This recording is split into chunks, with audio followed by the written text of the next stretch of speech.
우리가 기도하시겠습니다. 같이 기도하겠습니다. 하나님 감사합니다. 오늘도 하나님의 은혜 가운데 살다가 주께서 우리 가운데 또한 이 시간을 주시고 기도하며 주의 말씀을 들으므로 우리의 영혼을 새롭게 하며 하나님께 나아갈 수 있도록 우리를 불러주심이나에 감사드립니다. 이 시간 주께서 우리의 마음을 다하여 주님 앞에 나가도록 우리의 마음을 붙잡으시고 인도하셔서 우리로 하여금 주의 성령의 이끌리심과 또한 성령을 통하여서 우리로 하여금 하나님 앞에 나가도록 하나님 도와주옵소서.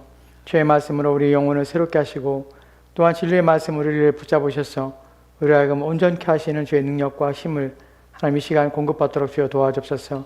이 시간 주께서 함께 원하오며 살아계신 예수 그리스도 이름으로 기도합니다. 아멘. 우리 하나님 찬양하도록 합시다. 우리 허무한 시절 지날 때 찬양합시다. 허무한 시절 지날 때 깊은 한숨 내쉴 때 그런 풍경 보시며 단식하는 분 있네.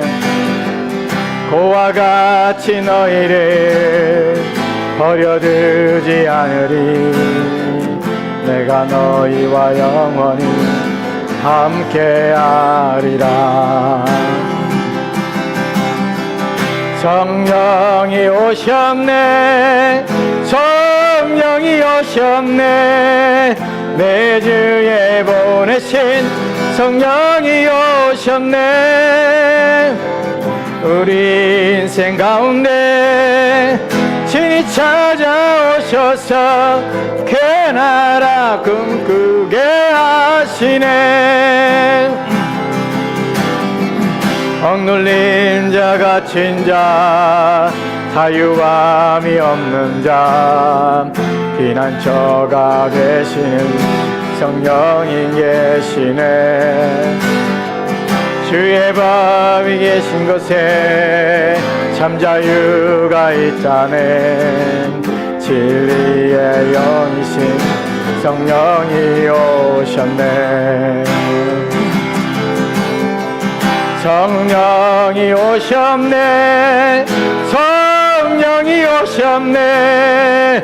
내 주에 보내신 성령이 오셨네. 우리 인생 가운데 친히 찾아오셔서 그 나라 꿈꾸게 하시네. 한번 합시다. 허무한 시절 지날 때 허무한 시절 지날 때 깊은 한숨 내쉴 때 그런 풍경 보시며 단식하는 분 있네. 고와 같이 너희를 버려두지 않으리. 내가 너희와 영원히 함께하리라. 성령이 오셨네. 성령이 오셨네. 내 주에 보내신 성령이 오셨네. 우리 인생 가운데 신이 찾아오셔서 그 나라 꿈꾸게 하시네. 억눌린 자 갇힌 자 자유함이 없는 자 피난처가 되시는 성령님 계시네.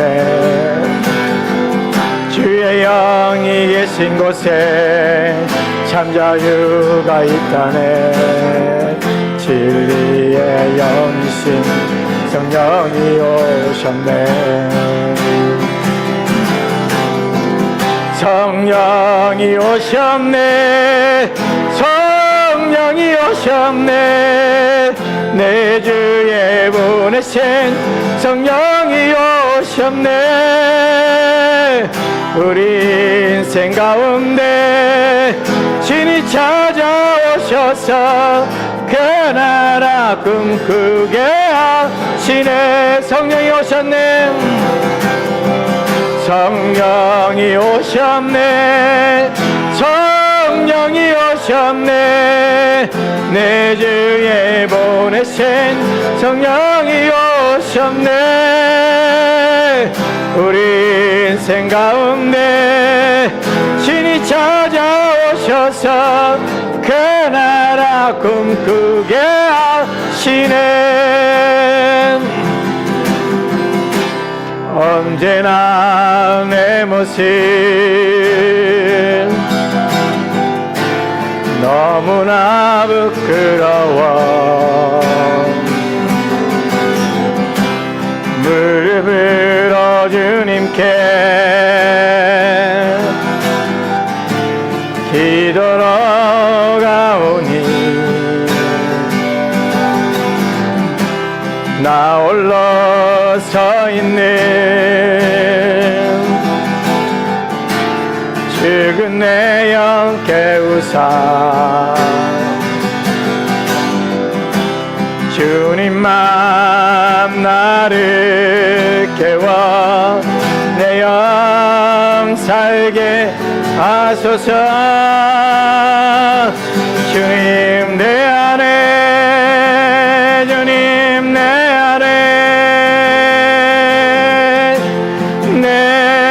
안에 계시고 주님 내 안에 주님 내 안에 나를 세워주소서. 한번 합니다. 언제나 내 모습 언제나 내 모습 너무나 부끄러워 무릎을 주님께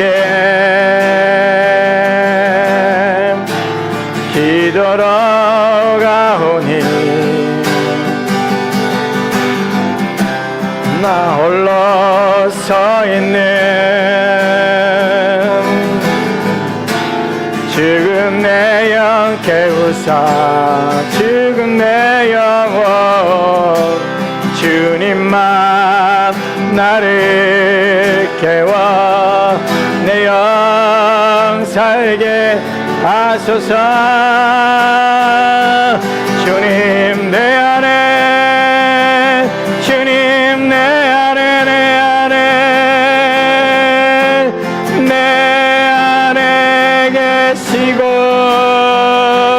주님 내 안에 주님 내 안에 나를 세워주소서. 주님 내 안에 주님 내 안에 주님 내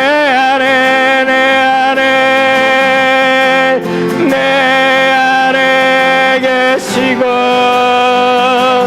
주님 내 안에 주님 내 안에 나를 세워주소서.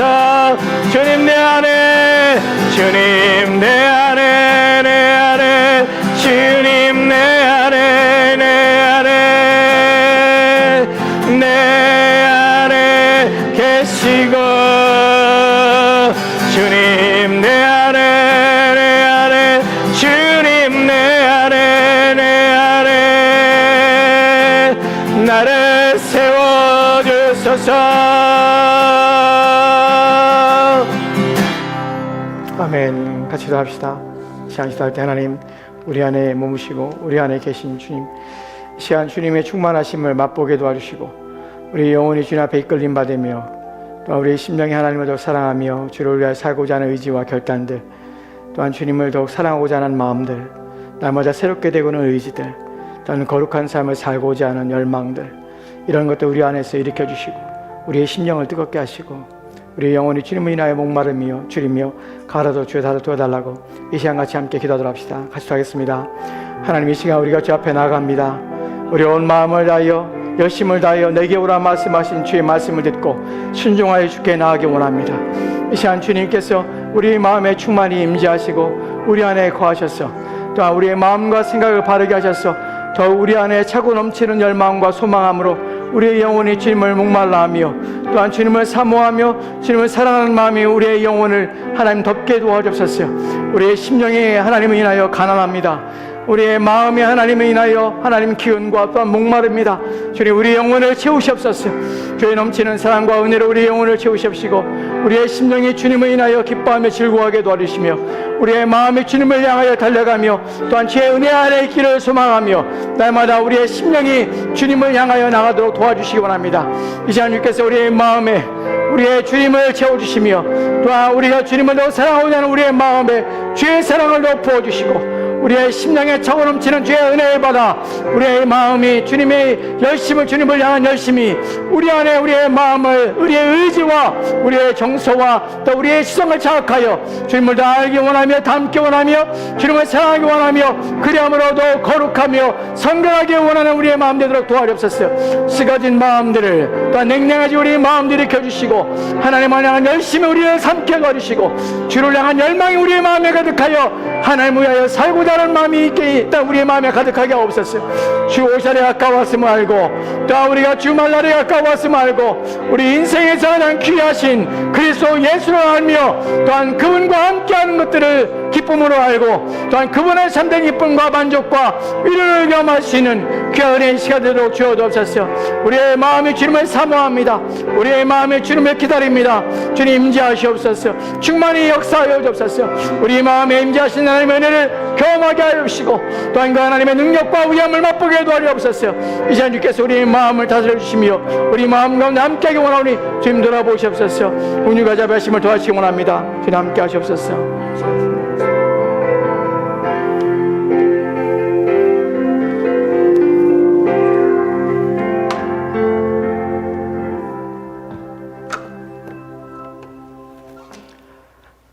오늘 우리 주신 하나님 말씀을 합시다. 오늘 우리에게 주신 하나님 말씀은 로마서입니다.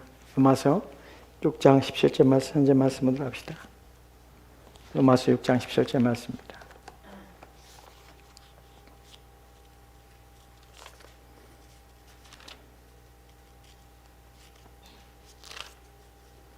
로마서 6장 17절 말씀 한 절 말씀 찾으신 줄 알고 함께 우리 합독하도록 합시다. 자, 같이 읽겠습니다. 시작. 하나님께 감사하리로다. 너희가 본래 죄의 종이더니 너희에게 전해준 바 교훈의 본을 마음으로 순종하여. 아멘. 아멘. 우리 말씀을 통해서 이 말씀이 우리 가운데 가르쳐주고 있는 것이 무엇인지에 대하여 살펴보려고 합니다. 지금 바울이 지금 말하고 있는 16절과 17절 말씀을 연계해서 우리가 생각해 볼 수밖에 없는데, 왜냐하면 16절 말씀의 내용들에 따라서 17절 말씀이 그래서 바울이 하나님께 감사하는 내용이 담겨있기 때문에 그렇습니다. 오늘 우리가 읽은 17절 말씀을 이야기해서 16절 말씀을 통해서 또한 바울이 지금 계속 얘기하고 있는 것 중에서 가장 중요한 핵심이 무엇이냐면 모든 사람은 두 가지의 부류에 속하고 있다는 사실이에요. 하나는 죄의 종이든지 하나는 순종의 종이든지, 순종의 종을 다른 말로 바울이 말하고자 하는 원래의 의미는 은혜의 종이죠. 죄의 종이나 은혜의 종 둘 중에 하나입니다. 근데 우리가 순종의 종이라고 표현하는 것은 이유가 있다고 그랬죠. 왜냐하면 이것은 하나님께 우리가 그리스도 앞에서 순종하여 우리로 하여금 그러면 우리가 무엇을 얻게 되는가? 우리 그리스도인들은 아무 법이 없는가? 라는 물음에 대하여 바울은 그렇지 않다. 너희들은 순종할 것이 있고 그 순종은 그리스도의 법을 순종하리라 라고 우리 가운데 말씀하기 위해서 의도적으로 순종의 법이라는 단어를 사용합니다. 그래서 죄의 종의, 순종의 종의 이런 두 가지의 이 두 가지의 지배와 두 가지의 다스림 가운데 모든 인간은 존재할 수밖에 없다는 것이죠. 그러나 그리스도인들은 어떤 종이 되냐면 바로 순종의 종으로 의롭게 된다는 것입니다. 이것이 지금 바울이 말하고자 하는 로마서 6장 16절 말씀이에요. 다시 한번 로마서 6장 16절 말씀으로 합시다. 너희 자신을 종으로 내어주어 누구에게 순종하든지 그 순종함을 받는 자의 종이 되는지라 너희가 알지 못하냐. 이건 일반적인 내용이죠. 누구에게 자신을 내어주었어. 즉 건네주게 되면 누구든지 그의 다스림과 지배 아래 있는 것입니다. 종입니다. 노예가 되는 것입니다. 누구나 알 수 있는 일반적인 것입니다. 그렇기 때문에 이런 결론을 얻게 되는데 세상 사람들은 두 가지의 지배를 다스림 받고 있다는 것이에요. 첫 번째로는 죄의 종으로 사람들이 살든지 아니면 두 번째는 은혜의 순종의 종으로 살고 살든지 이 두 가지의 존재 양식밖에 없다는 사실입니다. 근데 감사하게도 우리에게는 어떻게 은혜의 종인 또 순종의 종으로 의롭게 됐다는 것이, 이것을 지금 바울이 17장에서 이제 말씀을 하는 것입니다. 다시 17절 말씀으로 들어갑시다. 같이 들어갑시다. 시작. 하나님께 감사하려다 너희가 본래 죄의 종이더니 너희에게 전해준 바 교훈의 본을 받은 마음으로 순종하여. 아멘. 본문에서 첫 번째로 우리가 살펴볼 내용은 무엇이냐면 하나님께 감사하리라다는 바울의 이 표현입니다. 하나님께 감사한다는 것은 여러 가지 의미가 있습니다. 바울 입장에서는 왜 감사하는가 하는 부분에 뒤에 살펴보겠지만 로마 교인들 때문에 하나님께 감사하고 있어요.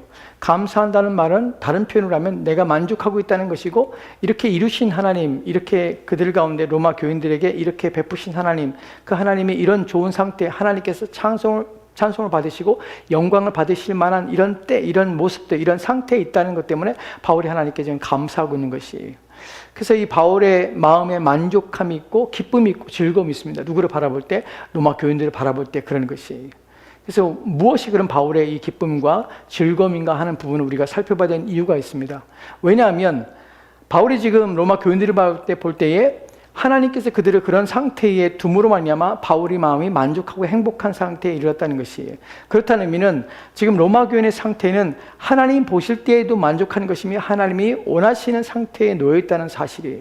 그렇다면 이 로마 교인들이 어떠한 상태에 있길래 바울은 그것 때문에 하나님께 감사하고 또한 그 모습은 하나님께서 받으실 만한 모습인가 하는 부분이죠. 만약에 그들의 모습은 하나님께 받으실 만한 모습이었고 하나님께서 좋아하실 만한, 또 하나님께서 이루신 것이라면, 그러면 우리 모든 그리스도인들에게 이 상태는 모두가 동일하게 받아야 될 내용이고 동일하게 그런 상태를 유지하고 있어야 되는 것이라는 사실입니다. 왜냐하면 이것이 바울이 하나님께 감사할 내용이고 이 로마 교인들 때문에 감사한 내용이기 때문에 로마 교인들의 어떠한 모습인가 하는 것을 아는 것은 바로 내 자신이 하나님 앞에 어떤 모습으로 서 있어야 되는가, 어떤 것이 옳은 것인가 하는 것을 우리 가운데 말씀해 주고 있기 때문에 이 내용들을 살펴보는 것은 우리 가운데 참으로 중요하다는 것입니다. 여기서 우리가 살펴볼 첫 번째 내용은 이것입니다. 우리가 바울이 지금 감사의 내용들을 본문 속에서 네 가지의 내용들을 가지고 하나님께 감사한 내용들을 우리가 보게 되는데 하나씩 살펴보도록 합시다. 첫 번째는 너희가 본래 죄의 종이었더니 너희에게 전하여 준 바 교훈의 본을 마음으로 순종하여 라는 표현 속에서 우리가 알게 되는 것은 무엇이냐면 첫 번째로 로마 교인들에게는 큰 변화가 있었다는 사실입니다. 큰 변화, 또한 놀라운 변화, 이런 변화가 그들 가운데 있었다는 사실이에요. 그 놀라운 변화는 무엇이냐면 본래 죄의 종이더니 너희가 전해준 바 교훈의 본을 마음으로 순종하여. 본래 너희는 어떤 자냐면 본래 죄의 종이었다는 사실입니다. 죄의 종이요 죄의 노예였다는 사실이에요. 본문에서 종이라는 표현이 사실은 좀 가벼운 의미입니다. 원래의 의미는 슬레이브, 노예라는 의미입니다. 즉 죄의 노예였다는 사실이에요. 그런데 본래 거기서 너의 죄의 종이었는데 이제 어떤 순종의 종으로 그들의 신분이, 그들의 상태가 변화되었고 바뀌었다는 사실입니다. 우리는 이런 사실 속에서 바울이 지금 하나님께 로마 교인들을 향해서 감사하고 있는 것이, 여러분 모든 인간들은 본래적으로 어떤 상태로 태어납니까? 죄된 상태로 태어나는 것이에요. 한국 사람들이, 우리는 종종 이런 표현을 씁니다. 기독교 집안에서 자라고 기독교 집안에서 태어난 사람을 우리는 모태신앙이라고 합니다. 근데 모태신앙이라는 말을 가만히 생각해 보십시오. 이 말씀을 준비하면서 모태신앙이라는 것이 과연 존재하는가를 의문이 들었습니다. 왜냐하면 모든 사람들이 태어날 때에 부모가 크리스찬이었고 부모가 하나님을 믿는다는 것 때문에 내가 뱃속에 있을 때부터 신자로서 신앙인으로서 태어난 건 결코 아니라는 사실이에요. 그런데 우리는 모태신앙이라는 표현을 쓰죠. 모태신앙이 처음부터 뱃속부터, 어머니 뱃속부터 하나님 믿었다는 의미입니다. 그럼 정말 그럴 수 있는가 하는 부분이죠. 성경적으로 이게 타당한가? 그렇지 않아요. 누구도 뱃속부터 하나님 믿지 않습니다. 이 땅에 태어나서 모든 인간은 다 하나님 앞에 죄인이고 회개하며 중생을 경험해야 되는 것이에요. 내 어머니가 나를 잉태할 때에 신앙생활을 하셨기 때문에 나 또한 태어나면서 자동적으로 중생하였고 자동적으로 회심하게 된 것이 아니에요. 우리 모두가 개인적으로 하나님 앞에 죄인이며 하나님 앞에 은혜를 받으며 또한 하나님 앞에 성령을 통하여서 거듭나며 이러한 중생의 체험들을 우리는 경험하며 또한 이것을 겪어야 된다는 사실이에요. 이런 고백을 우리는 해야 한다는 것이에요. 누구도 부모가 모태신앙의 안에서 내가 태어나기 전에 부모가 크리스찬이기 때문에 나 또한 크리스찬이라고 할 수는 없습니다. 그렇게 되는 것은 아닙니다. 그런 원리로 우리가 이 땅에 태어난 것도 아니고 그런 원리로 그리스도인이 되는 건 결코 아닙니다. 그러니까 어떤 의미에서 모태신앙이라는 표현은 어떤 의미에서는 잘못된 의미입니다. 그리고 아무도 모태신앙이 될 수가 없어요. 4대째 예수를 믿는다고 해서 내 자신이 구원받는 게 결코 아니에요. 모두가 다 4대째, 5대째 예수를 믿는다 할지라도 누구도 다 태어난 후에 언젠가 그의 인생에서 하나님을 개인적으로 만나며 그리스도 예수를 주라 고백하며 자신이 이제 그리스도 예수 안에서 죄인임을 고백하며 이제 다시금 죄로 말미암아서 이제 심판과 어떤 진노에 이르지 아니하고 그리스도 예수를 믿음으로 말미암아 새로운 생명 가운데 들어오는 역사적인 사건들이 그 모든에게 있어야 된다는 사실이에요. 인격적으로 주님을 만나야 되는 것이에요. 누구도 마찬가지예요. 여러분, 우리는 모두가 다 누구의 후손으로 태어나면 사실은 모태신앙으로 신앙의 훈련으로 신앙의 자녀로 태어나는 것이 아니라 누구의 자녀로 태어나면 아담의 후손으로 태어나는 것이에요. 로마서 5장 12절 말씀에 그래서 이렇게 말을 합니다. 같이 돌아갑시다. 시작. 그러므로 한 사람으로 말미암아 죄가 세상에 들어오고 죄로 말미암아 사망이 들어왔으니 이와 같이 모든 사람이 죄를 지었으므로 사망이 모든 사람에게 이르렀느니라. 아멘.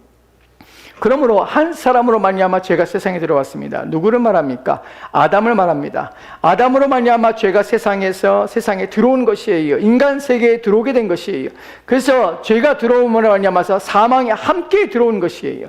모든 사람이 태어날 때부터 죄인임을 어떻게 인식하게 됩니까? 무엇으로 증명이 됩니까? 모든 사람이 모든 사람을 지배하고 있다는 사실, 이것은 누구나 부인할 수 없는 사실입니다. 이 사실 속에서 우리가 발견하게 된 것이 무엇이냐면 바로 네가 죄인이라는 것을 인식시키는 것이에요. 죽음은 우리에게 무엇을 말하냐면 나도 죄인이라는 사실을 각인시키며 나도 죽을 수밖에 없다는 것은 나도 죄인이라는 사실, 죄가 없으면 사망이 없기 때문에 죄를 지은 자라는 사실을 인식할 수밖에 없다는 것이에요.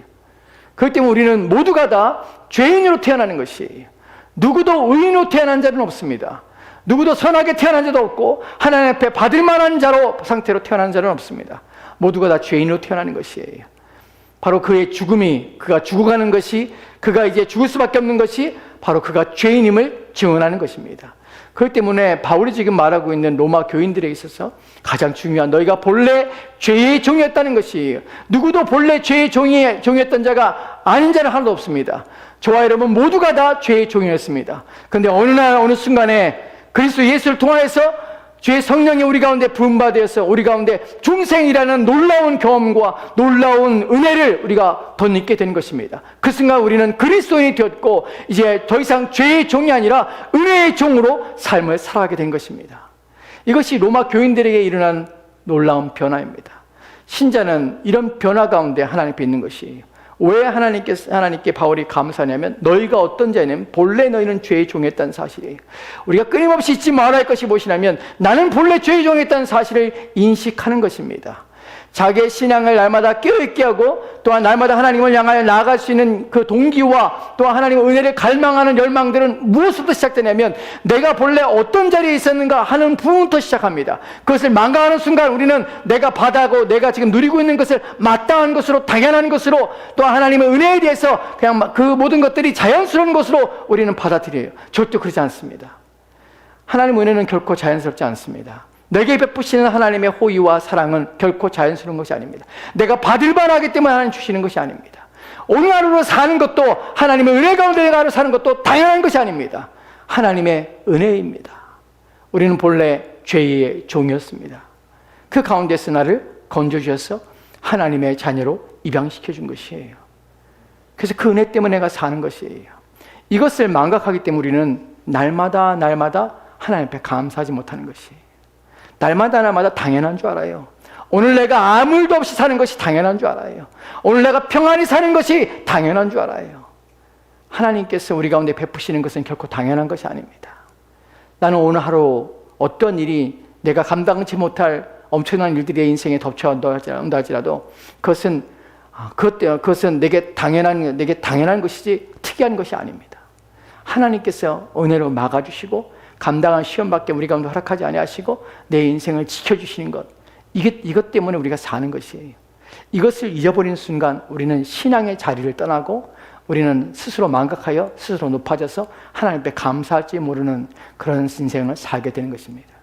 바울이 말하는 것이 바로 그것입니다. 너희가 누구였냐는가 하는 부분이에요. 로마 교인들아, 내가 하나님 앞에 감사한데 너희들에게 첫 번째 너희는 본래 종이었다. 죄의 종이었다. 본래적으로 너희는 죄의 종이었다. 근데 이제 너희가 순종의 종으로 하나님의 은혜의 자리에 들어온 자가 되었기 때문에 나는 하나님 앞에 감사하며 기뻐한다 라는 것을 지금 말하는 것이에요. 또한 두 번째로 본문에서 다시 로마서 5장 6장 17절 말씀을 합시다. 두 번째 생각할 것은 이것입니다. 바울이 감사하는 이유는 무엇이냐면 이 변화의 로마 교인들에게 일어났던 이 변화의 크기 때문에 바울이 지금 감사하고 있습니다. 변화의 크기는 무엇이냐면 너에게 전해진 바 교훈의 본을 마음으로 순종하여라는 표현을 씁니다. 여기서 본문에서 순종하다라는 표현은 의미는 바로 인간의 의지적인 행위를 가리킵니다.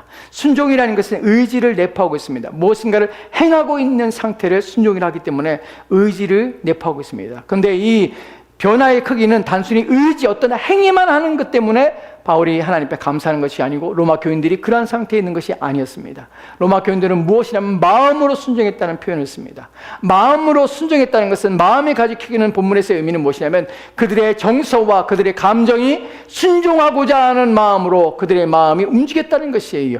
그들의 마음에 동요가 일어났고 그들의 마음이 열망이 생겼고 그들의 마음에 순종하고자 하는 의지를 일으키는 그런 감정적인 감정이 일어났다는 사실입니다. 우리는 신앙생활 있어서 우리의 의지가 우리의 행위만 중요한 것이 아니라 우리의 행위를 일으키는 우리의 마음 또한 함께 그 행위에 동의를 하며 그런 열망함이 우리 가운데 일어난다는 사실을 기억해야 합니다. 우리가 시편을 보면 하나님께서 이렇게 말을 합니다. 너는 나에게 나오라, 열심을 다하여 나에게 나오라 하는 표현을 씁니다. 우리 하나님 앞에 나갈 때 그냥 나가는 것이 아니라 우리의 마음에 하나님을 향한 열심을 품고 우리 마음을 다해서 하나님께 나가야 되는 것입니다. 여기에는 우리의 감정이 포함되는 것이, 제 정서가 포함된 것이. 그러면 우리의 신앙생활은, 로마 교인들은 정서와 의지만 가지고 있냐? 전혀 그렇지 않습니다. 이 정서와 의지를 움직이는 그들을 일으키는 것이 있는데 그것이 말하면 지성입니다. 본문에 보면은 너에게 전하여 준 바 교훈의 본을이라는 표현을 씁니다. 그들은 이 교훈을 받고 이 교훈이 그들의 지성을 깨우고 그들의 지각을 깨워서 그들의 생각이 변화되어서 그들의 마음이 움직였고 또한 그로 말미암아 하나님 그 교훈의 본에 따라 순종하는 삶을 살았다는 것이에요. 이것이 로마 교인들이 있었던 놀라운 변화입니다. 여러분, 신자란 어떤 사람이냐면 그들의 행위만 하는 자가 아닙니다. 여러분, 무신론적 행위자들이 있습니다. 하나님 믿지 않지만 교회 와서 봉사하며 행할 수 있습니다. 남에게 좋게 보이기 위해서 순종하며 봉사일을 하며 또한 친교를 하며 여러 가지 일을 행할 수 있습니다. 여러분, 하나님 믿지 않아도 실천할 수 있는 자가 있습니다. 실천은 무신론적 실천주의자들, 이런 자들은 실천하면서 하나님 믿지 않는 자도 있습니다. 여러분, 그렇다는 사실이 놀라운 것입니다.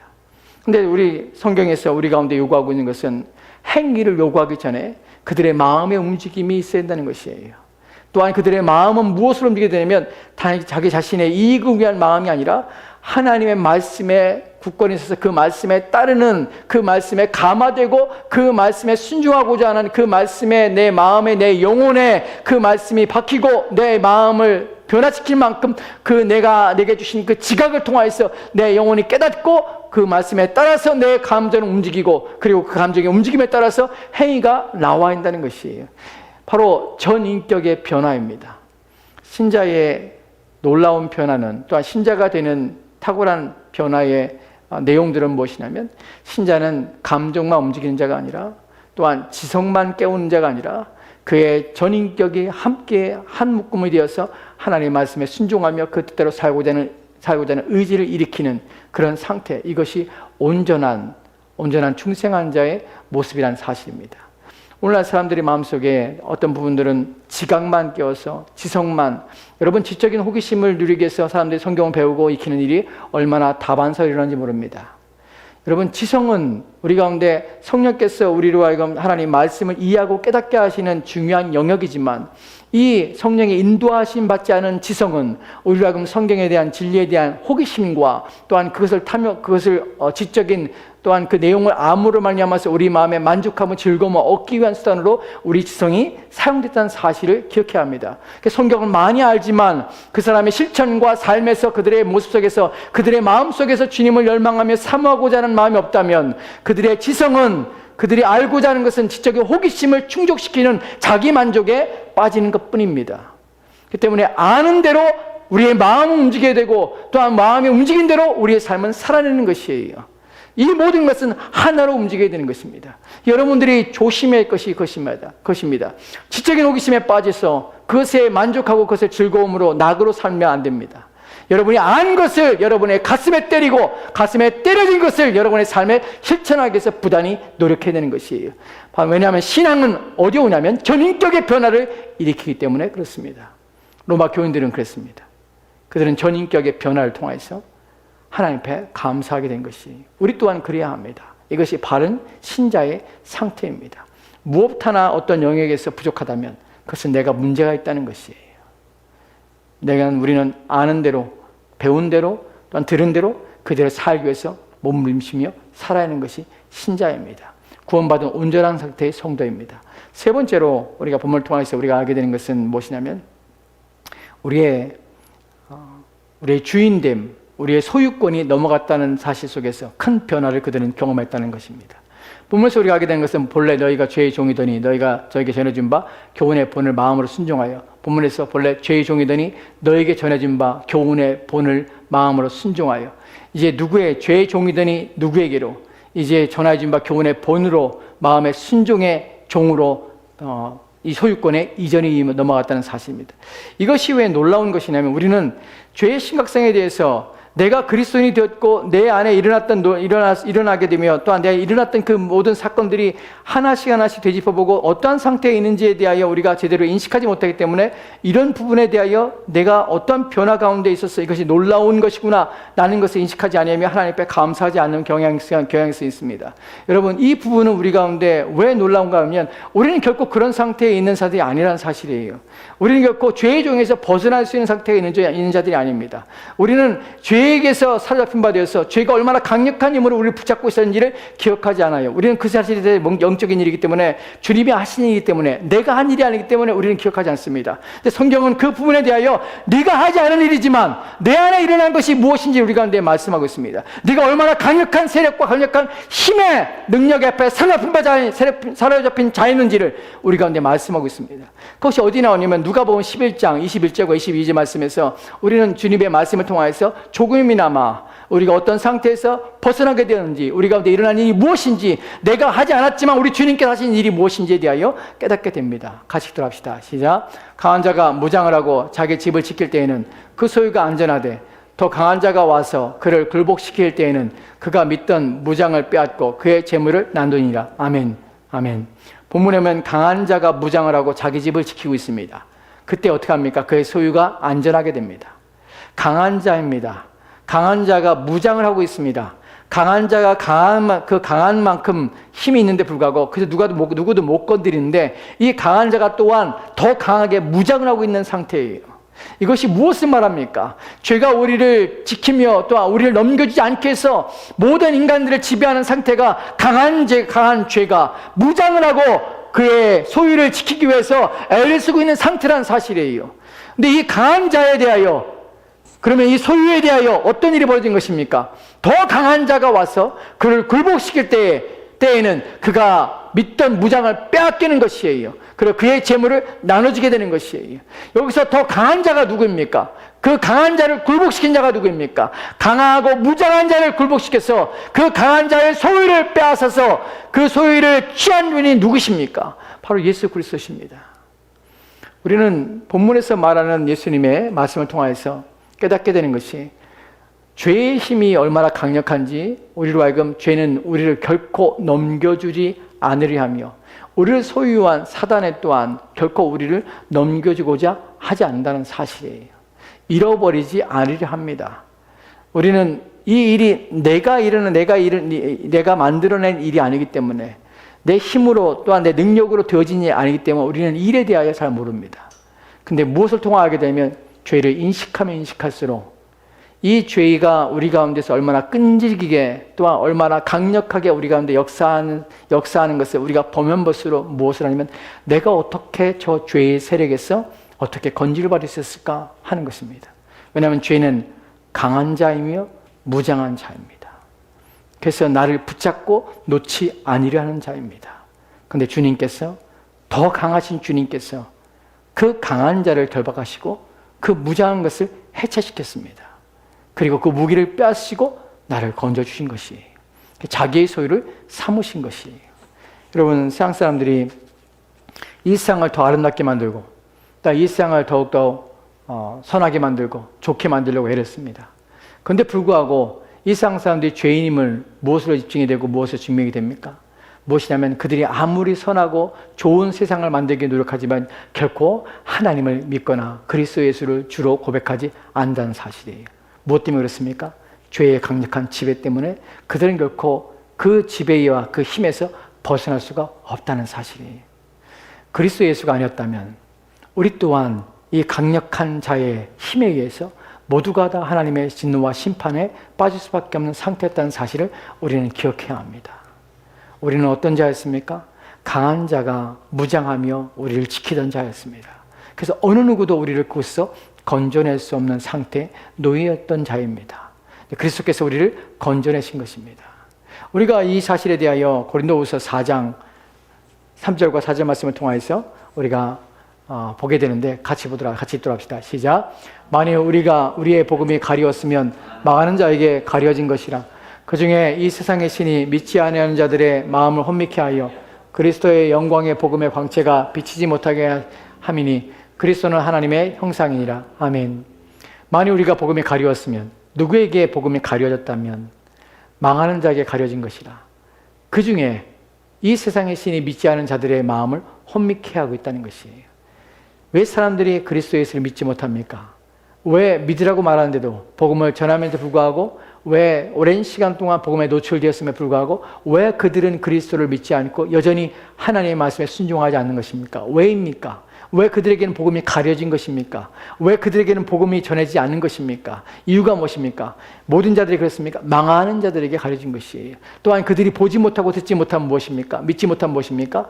세상 신이 믿지 아니하는 자들의 마음을 혼미케 하기 때문에 그래요. 그들의 마음을 가리었습니다. 그들의 생각을 가리기 때문에 그래요. 왜 이런 일이 가능합니까? 왜냐하면 원래 모든 인간은 누구의 소유였습니까?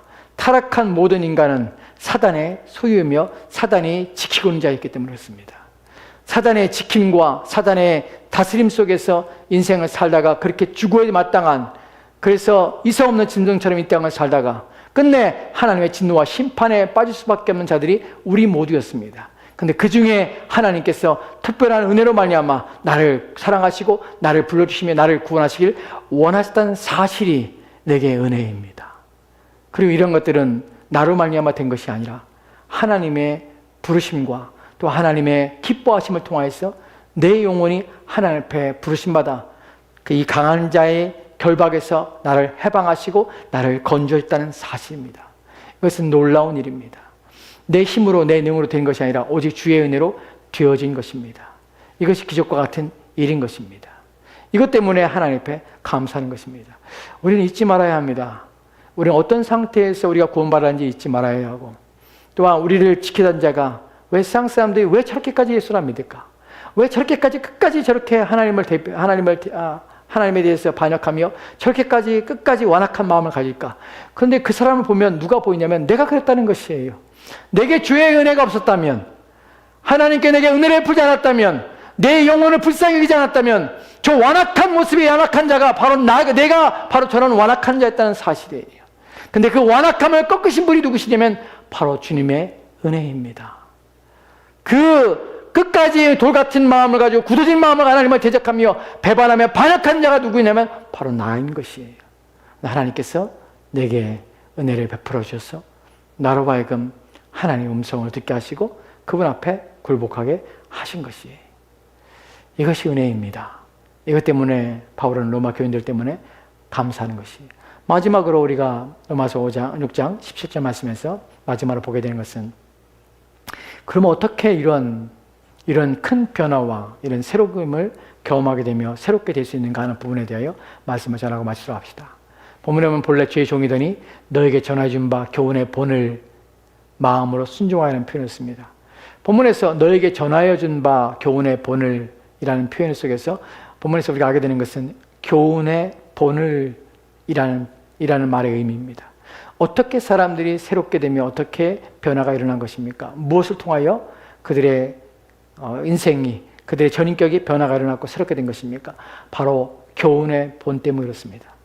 본문에서 교훈이라는 것은 어떤 의미를 가리키냐면 첫 번째 의미는 이런 것입니다. 교리적인 형식, 교리적인 내용들이라는 의미예요. 즉 본문에서의 그 단어적인 의미는 그런 의미지만 바울이 말하고자 하는 의미는 무엇이냐면 내가 너에게 전해준 이 복음, 바로 복음을 말합니다. 지금까지 말한 이 복음이 너에겐 들어갔을 때 이 복음을 통하여서 너희가 변화가 일어났다는 것이에요. 복음에는 무엇이 있습니까? 우리는 복음이 단순히 죄사함과 용서와 사랑과 은혜가 있다고 표현하지만 바울은 그렇잖아요. 로마서 1장부터 바울이 말하는 것이 무엇입니까? 이 복음에는 하나님의 의가 나타납니다. 사람들이 만든 의가 아니라 하나님으로부터 나타나는 의예요. 이 의가 나타나는데 이 복음에는 무엇이 있습니까? 복음에 하나님의 진노가 일어나는 것이에요. 그래서 로마서 1장 18절, 19절, 20절, 21절 말씀부터 계속해서 바울이 말하는 것은 위로부터 불의를 행하는 자에게 하나님의 진노가 임한다는 것이에요. 복음에는 은혜요 사랑과 용서가 말하지만 복음에는 또한 빠지지 말할 것이 뭐냐면 하나님의 진노입니다. 이 교훈을 받은 것이에요. 그래서 그들이 회개함으로 하나님께 나오게 된 것이에요. 본문의 의미는 사실 원문에 보면 이런 의미입니다. 너희에게 전하여준 바 표현이 어떤 의미냐면 너희가 이끌림 바 된 이라는 표현이에요. 너희가 이끌림 바 되고 너희 마음이 이끌림 바 되어서 너희 마음이 이끌려서 너희가 받게 된 바로 이 복음이라는 의미입니다. 근데 본문에서 또 하나 중요한 것이 교훈의 본을 이라는 표현을 씁니다. 이 교훈은 그냥 우리 가운데 들으는 것이 아니라 본으로서 오는 것이에요. 사람의 중생을 경험하고 또한 새롭게 되며 또한 전인격의 변화가 일어나고 또한 새롭게 변화가 일어나는 내용이 무엇이냐면 바로 교훈이 본이 그들 가운데 일어났기 때문에 그래요. 본이라는 의미는 주물의 의미합니다. 원래 이 단어는 어떤 의미를 가지고 있냐면 우리가 쇠를 어떤 주형을 틀을 만들고 그 주형의 틀에 맞춰서 어떤 금속을 제작할 때에 우리는 그 어떤 거푸집이라고 하는 틀을 만드는 걸 보게 됩니다. 그 틀을 만들고 그 틀에다가 뜨거운 샘물, 녹아버린 샘물을 붓습니다. 그리고 그 샘물이 굳을 때에 이제 틀을 깨버리면 원래 형태가 나타납니다. 그것이 바로 본이라는 의미예요. 바로 그리스도의 복음 받을 때 모든 신자에게는 어떤 일이 일어나게 되냐면 그들 안에 형태가 일어난다는 것이에요. 무엇에 대한 복음의 형태가 그들 마음속에 자리 잡게 되고 그 형태를 본받게 되는 것이 그 형태가 그들 가운데 찍어지게 되는 것이에요. 그 모든 복음은 같은 내용과 같은 믿음과 같은 소망을 품게 됩니다. 왜냐하면 그리스도의 말씀은 나뉘지 않기 때문에 그렇습니다. 그 모두가 다 같은 믿음과 같은 신앙으로 누구를? 그리스도를 믿고 또한 하나님의 영광 위에 사게 되는 것이에요. 이것이 바로 그들 가운데 있었던 변화의 내용들입니다. 말씀하시도록 합시다. 오늘 본문을 통해서 우리가 알게 되는 것이 그것입니다. 여러분, 바울이 지금 로마 교인들을 향해서 하나님께 감사하고 있습니다. 여러분, 큰 감사의 내용 속에 첫 번째로는 본래 죄의 종이었다는 사실을 너희가 이제 순종의 종으로 변화했다는 사실, 또한 이 변화의 크기 속에서 전인격의 변화가 일어났다는 사실, 또한 이 변화 속에서 그들로 하여금 이 변화를 일으켰던 놀라운 내용들, 교훈을 이 복음을 받고 그들 안에 이런 형태와 형식과 또한 복음의 내용들이 그들 안에 자리 잡아 말미암아서 이런 일이 일어나게 된 것입니다. 오늘 우리에게 주신 이 말씀을 통해서 우리가 오늘 깨닫게 되는 것이 바로 이런 것입니다. 여러분들의 자리가 여러분들이 어디서부터 구원받았으며 어떠한 형태에서 어떤 상태에서 여러분이 건지받았으며 또한 여러분이 그 가운데 부름받은 사실을 여러분이 기억하셔야 합니다. 그래야 여러분의 신앙과 믿음을 끝까지 끊임없이 변질되지 않고 끝까지 유지하며 하나님께 나갈 수 있는 것입니다. 우리는 시편 51편에서 다윗이 범죄한 후에 하나님께 죄의 영을 내게 거두지 마옵소서라는 기도와 더불어서 바울이 구원의 즐거움을 자신 안에 회복하여 달라는 기도를 드리는 것을 우리가 보게 됩니다. 우리로 하여금 구원의 자리, 내가 어떠한 상태에 있으며 죄의 세력과 힘이 어떠한지를 우리가 인식하면 인식할수록, 또한 내가 어디서부터 내가 섰던 자리가 어디며 나를 사줬고 있는 세력이 어떠한 세력인지를 인식하면 인식할수록 하나님 은혜를 기억하며 내게 주신 은혜를 헛되지 않기 위해서 끊임없이 애를 쓰며 경건하며 거룩해지려고 노력하게 됐다는 사실이에요. 잊지 맙시다. 날마다 여러분이 경건하며 거룩하고자 원하십니까? 여러분의 마음이, 여러분의 심령이 하나님 앞에 그 열심이 식어지지 않기 원하십니까? 원하신다면, 또한 그렇게 되기 바란다면 여러분이 하나님께서 여러분을 부르심의 자리가 어떠한 자리인지, 어떠한 상태에 있었는지를 기억하십시오. 그리고 그 자리에 있음을 감사하며 더욱더 그 자리에 부르심에 합당하게 여러분의 삶을 더해서 하나님께 나아가는 삶으로 만들어 가시기 바랍니다. 기도합시다. 우리 같이 기도하겠습니다. 불 닫고